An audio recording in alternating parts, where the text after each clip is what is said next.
Researching this one literally killed me.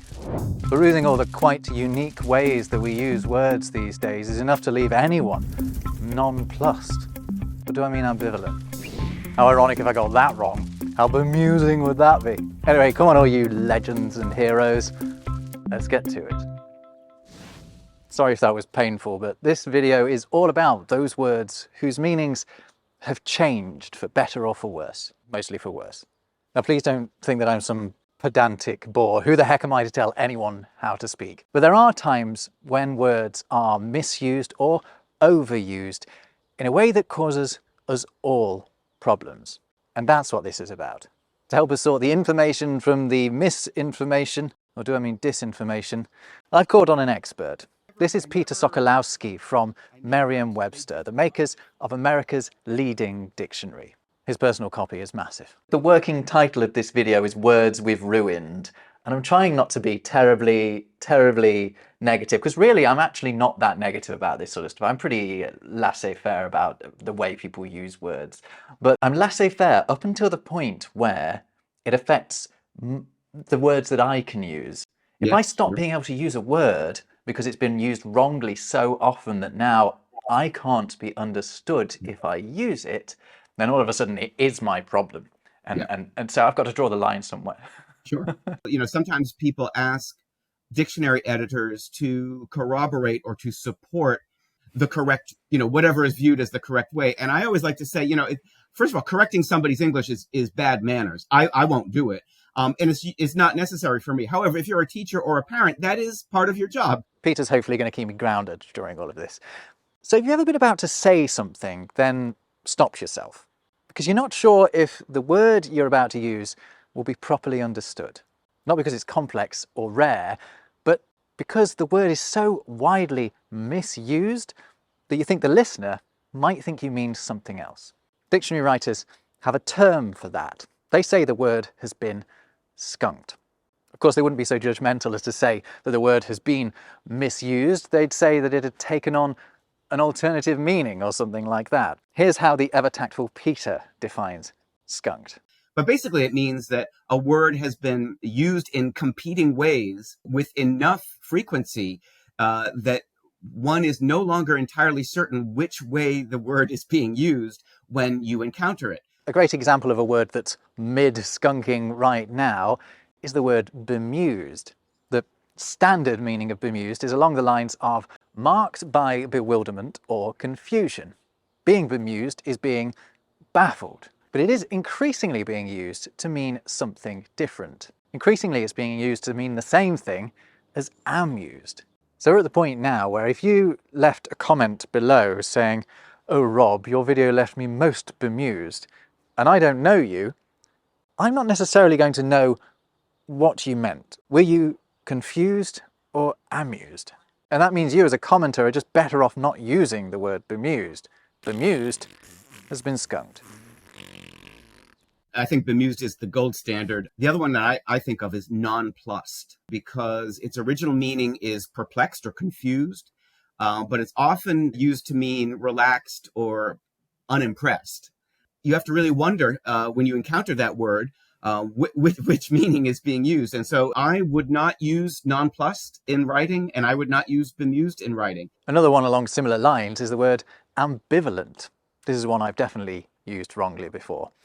Ambivalent means you don't really care either way, right? No. I mean, yes, it does now, but only because of bozos like me misusing it. Look in the dictionary and you'll see the word was coined by psychoanalysts only a century ago to refer to profoundly opposing emotions, beliefs, attitudes, or urges. It doesn't mean disinterested at all.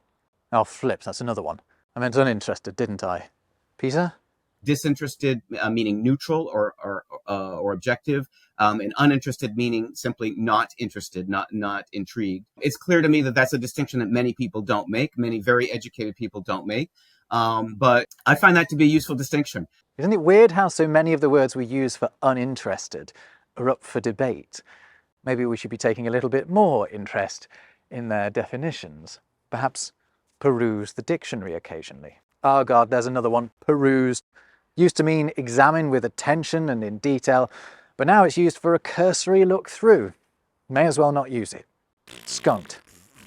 One of my favourite writers on the subject of how English has changed is the linguist John McWhirter. In his book Words on the Move, he talks about how the word like, which comes from Old English, has both given us the word ending "ly", but also become an indispensable verbal tool for us like millennials. I haven't actually read that book yet, but I do know the key messages because I use this video's sponsor, Blinkist. Blinkist has over 6,500 book summaries and podcasts, each of which you can absorb in around 15 minutes. A search for language, for example, gives you a huge range of summaries of books from many of my go-to authors on the subject. I've just been for a little Sunday morning run and I managed to absorb the key points of 2 books about how the English language is changing. Think of the sentence. Not bad for less than an hour. Sorry you had to see this. I'm genuinely hooked on these. They're not a replacement for reading a book, but reading or listening to these blinks, as they're called, is the best way I've found to understand an author's main points in a swift and entertaining way.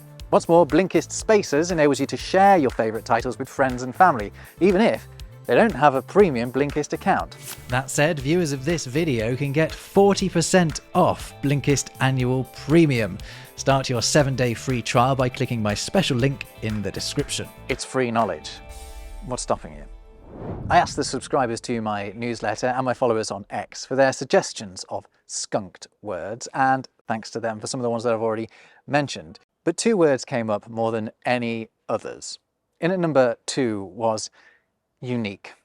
A word that shouldn't really be used with modifiers, right? Something is unique or it isn't. It's a one of a kind or it isn't. It can't be quite unique. It can't be very unique. It's unique or it's not. That's how it goes anyway. I'm going to upset a few people here and say I don't fully subscribe to that. If something is 1 in a million, isn't that more unique than something that's 1 in 100? Feel free to hate on me about that in the comments. But where I do agree is that we're maybe just better off steering clear of the word unique. If you say unique and you mean one of a kind, you can't guarantee the listener or reader isn't going to think you just mean it's a bit special. So unique is at number 2, but it's not uniquely disliked, because another word attracted even more ire from my online friends. And that word is literally. I think we all know what this is about. You come across it literally everywhere. This new-ish usage of literally to not mean literally at all. Literally means by the letter or very specific. Of course, it's also frequently used as a modifier that adds intensity to a sentence. So the example I love is, I literally died laughing. Because in that sentence, it's completely clear that you did not die, that you're using the term as hyperbole. It's marking intensity. So it has literally been literally skunked. Well, I'm not sure what being literally skunked would look like, but you could definitely argue that it is figuratively skunked. If I write, literally all my friends are getting air fryers, can you be certain that I'm exaggerating? Maybe I only have 2 friends. I don't. I've got at least 3. The cat does count. I think in that case, it probably is skunked. But there is another term that we use for words that have suffered like literally has. We say those words have been bleached. So if I just said, I died laughing at that movie, the sentence actually has the same meaning. It doesn't change at all, which means the semantics, the meaning of that sentence are carried by the verb died and laughing, right? So died laughing is what carries the meaning. That means literally is now sort of sucked of meaning. It's removed, it's bleached, as we say. If we're going to talk about words that have been ruined, we have to talk about words that have been bleached. The term is actually semantic bleaching, and it refers to a word losing some of its meaning or its meaning being diluted through a change in usage. One of the big ones of our time is genius, right? The word was once reserved for the likes of Albert Einstein, but the other day I got called a genius for knowing the keyboard shortcut for paste without formatting. Control-Shift-V on a PC, Command-Shift-V on a Mac. How about hero, too? Rescuing someone from a burning building is heroic. Buying croissants for the entire office is not. There are loads of these. To be a legend, you used to have to be a traditional story or myth. Now you just have to have bought the last round. Oh, and there's a really new one. Wild. Have you ever noticed how everything is wild these days? Up until recently, that descriptor was reserved for the savage and extreme, but now it can be found in the most mundane of scenarios. You know, the supermarket didn't have any organic eggs. Wild. I said I wasn't going to get wound up like this. Peter Sokolowski, help me out here. This phenomenon of semantic bleaching works for a number of words in English. The word amazing, or the word stunned, or the word absolutely, or the word fantastic, or fabulous, or the word very itself, very from the French vrai, from true, right? So we're not using these words in their etymological senses, but we're judging literally a little bit more harshly, a little bit more precisely. And the same goes for the word unique. And I think that's because literally and unique have transparent etymological meanings that are clear. Unique means the one, and literally means the letter. And so because those two are kind of very easy to decode etymologically, I think those are the ones that we pick on the most, or the ones that we notice the most. But I think that it's more the case that they're just at a different stage in the sort of Yes. corruption journey. Yeah.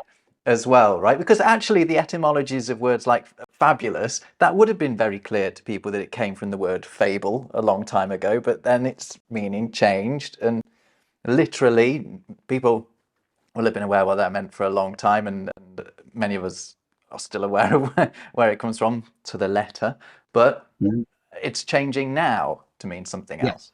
So Peter and I are hitting on a key issue here. Which do you think is more important to honour? A word's etymology, so what the components of the word literally amount to, or the word's most common usage? One word more than any other embodies this dichotomy, and that word is decimate. Many of you will already know this, but the word decimate comes to us from Latin. It was a term used by the Romans to describe the militaristic punishment of selecting and executing every 10th man among a rebellious legion. The deci at the start means 10. As a result, you'll often hear it said that something's only been decimated if it's been reduced by a 10th, because that's what the etymology dictates. However, its actual usage in English is almost never that. It's arguably more severe. It means to reduce drastically, not just by a 10th. And it's been used to mean that for hundreds of years. So after centuries of it most often being used in English to mean something akin to devastate, surely that is what it means in English. And the other thing about the word decimate for me is that its context is always very clear, unlike the word bemuse, it seems to me.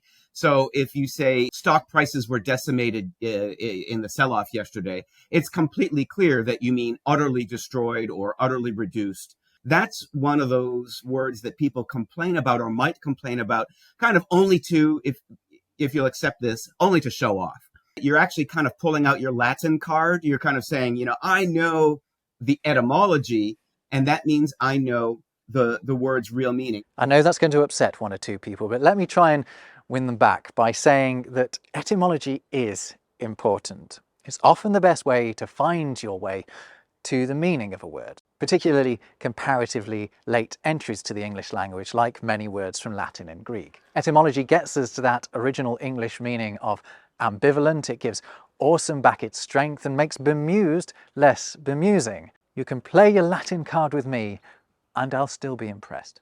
And I'll wish you'd been around to tell me that I've been using this word wrong my entire life. So I've been using enormity, as interchangeable with enormousness, the enormousness of the situation, I didn't realize that enormity doesn't mean that at all. It means, sorry, oh gosh, this is the OED.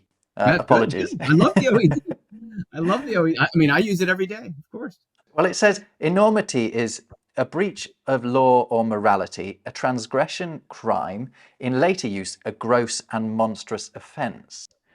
So when people talk about, say, the enormity of the Holocaust, for example, they're not talking about how big it is. They're talking about how monstrous it is. That's right. And in the so-called first dictionary of English, so from 1604, the first monolingual dictionary of English, enormous is what it's given as. A lot of these terms are given in kind of more Latinate type spellings, but it defines it as unorderly or out of square, because again, etymologically, a norm means outside of the norm, outside of, so that's being enormous means just simply out of the norm. And that has come to mean large. The narrowing down of the meaning of enormous to just mean extraordinary in size happened centuries ago. And it serves to show us that the things we/I have been complaining about here are not new phenomena. I'm sure several of the comments below this video as you're watching it are along the lines of, languages evolve, deal with it, Rob. And that's right, of course, but we can all reserve the right to be irritated by it. I'm sure plenty of people grumbled when nice started being used to mean pleasant instead of foolish. I bet they tuttered when silly was deployed to mean daft instead of innocent. And Shakespeare would perhaps roll his eyes that we misread his usage of weird to mean odd instead of clairvoyant as he intended. Our apologies to the bard for that one. Oh, and here's another interesting meaning change: apology. Now it means to say you're sorry, but for hundreds of years, and as its etymology dictates, it meant words of defence. Suddenly the titles of all manner of pamphlet from centuries past make far more sense, and so do those "I'm sorry if you felt offended" type apologies too. Following on from that modern politician's favourite, let's take another look at the times in which we're living now, because we can see that there are words whose meanings are changing right in front of our eyes. One I've noticed is problematic. Its meaning is broadening significantly to not just mean presenting a problem, but also potentially presenting a problem and potentially offensive, or even just potentially something that someone else won't like. It's become politically charged to the point where actually I'd rather not use it. Problematic is a good one that, yes, I agree with you. I probably wouldn't use it in its most basic neutral sense because of the freight of judgment that has been brought and superimposed effectively onto that. Another one to watch is the word truth. It's gone from being something absolute to something subjective, something that someone can own. You can have your truth and I can have mine. I'd argue if you're putting the word my before truth, you need to ask yourself if you're talking about the truth at all. You may well be, but maybe not. Anyway, I'm starting to sound a bit self-righteous. My point is, the words we use do matter. It matters that they mean the same to the person who is saying them as they do to the person who is hearing them. And that's why sometimes skunking and bleaching are a problem. They make that shared understanding of a word just that little bit harder. And I think that's worth avoiding. I think we should all celebrate precision and accuracy in our language. And if you care about these distinctions, then you are responsible for keeping them. At the same time, the job of the dictionary is to record the language for you, but also for everyone who doesn't keep those distinctions. Thanks so much to Peter. He's wonderful. I just love chatting to him. Leave your suggestions for skunked and bleached words below. I've just realised I forgot to mention ironic, didn't I? You know what's wrong with that. And if you like learning what words mean, can I heartily recommend to you that you sign up to my free newsletter and also check out my Patreon. Thanks so much to Blinkist for sponsoring this video. Go to the link below to sign up for that 7-day free trial. And you should watch this video next, I reckon. I'll see you over there. I've got literally nothing else to say.